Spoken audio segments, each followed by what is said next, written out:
Hello, আসসালামু আলাইকুম everyone.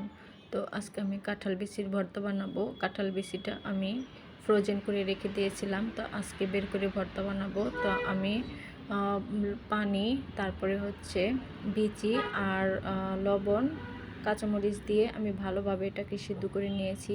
তো আমি এবার বাটনাতে ভর্তাটা বানাবো, কারণ বাটনার ভর্তা অনেক মজা হয়। তো আমি কাঁচামরিচগুলোকে ভালোভাবে পিষে নিচ্ছিলাম।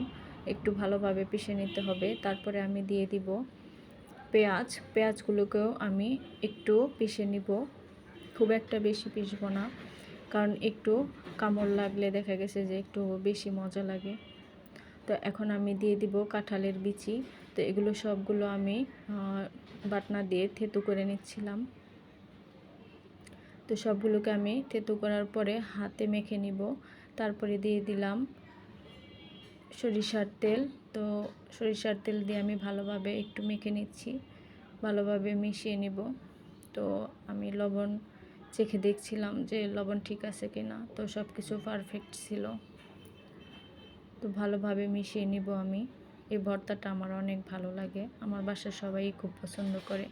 তো ভিডিওটি ভালো লাগলে অবশ্যই লাইক, কমেন্ট, সাবস্ক্রাইব করবেন। ধন্যবাদ।